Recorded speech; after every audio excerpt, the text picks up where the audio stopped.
What's up everyone, it's Mozo, the iPhone musician, bringing you guys Tricklist, the phone-made album, and today I'm going to show you all how I made Spilled For You on the phone.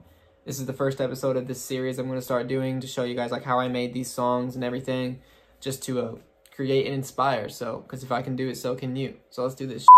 Alright, so welcome to the Spilled For You project right here on GarageBand Mobile. This project in particular is an older version of the project because the finished version I must have put in my archived files and it got permanent deleted by my storage provider and I can't get it back, but we still have this version right here. There are some things that are on the finished version that aren't on this one, but I will still do my best to show you guys how I did those certain things. And to any other musicians out there who are looking to get better at making music on the phone, particularly GarageBand Mobile, welcome. This video is for you and I hope you all can learn from this and improve your skill. So the first thing we're going to do here is set the tempo to 97. Next, I wanted to find an 808 to use this one bass called Substantial Kick. Alright, so here it is right here. And obviously, it is not the best sounding bass ever. It's very tappy, very clicky. So we got to fix that. So this is what it sounds like right now.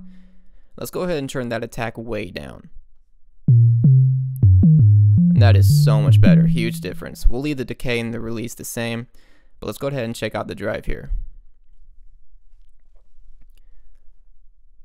Overdrive. Definitely think the drive could use a bit more to give the bass a bit more character. So we're going to go ahead and put that up a little bit.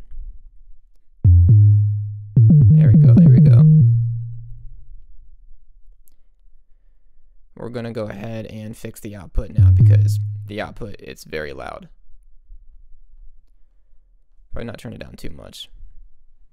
Yeah, 5.5. So the next thing I did is I created the bass melody. Basically, when I started making Spilled For You, I started with the bass because I imagined this melody in my head for the bass, and it kind of went something just like this.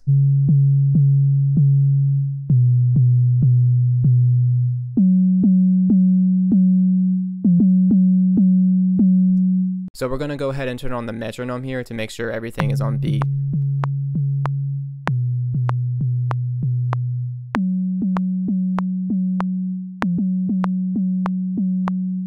So to complete the bass line, I added this under it.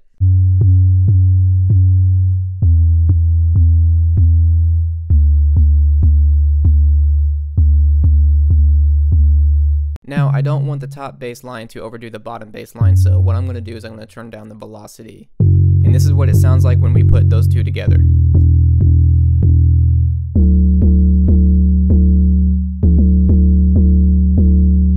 Bass still needed a bit more work, so I went ahead and messed with the EQ a bit, put down the low end and boosted up the high end.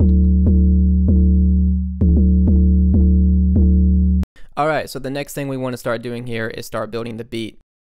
Now just take a look at all of the beat machines that are on this DAW now. When I started making Spilled For You, they had like none of this stuff.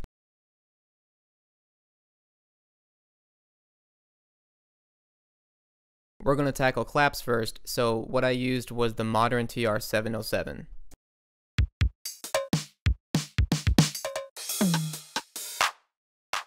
And there's our clap right there.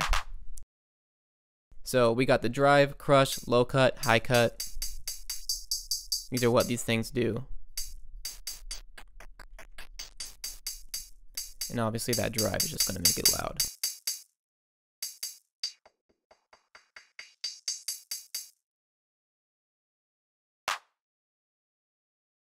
So we're going to go ahead and take a look at the compressor right here. There is a lot that this compressor is capable of. But the first thing we're going to do, honestly, is just tackle the treble over here. Just turn that up a bit. There we go. Now we're going to go ahead and lay down this simple clap pattern.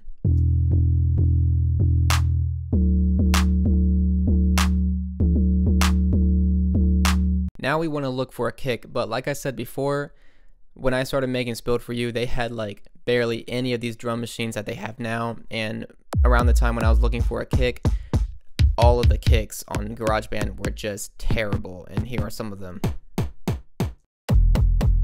Now this stressed me out when I was making Spilled For You because none of these kicks had that nice dark hip hop trap sound that I was looking for.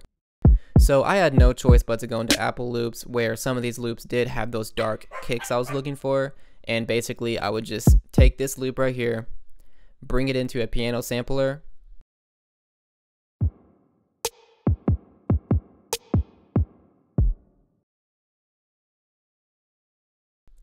cut it down to where it's just that kick. And now I can use this kick, I can bring it into piano roll and start placing it down to start forming a beat pattern. So here I made my kick pattern.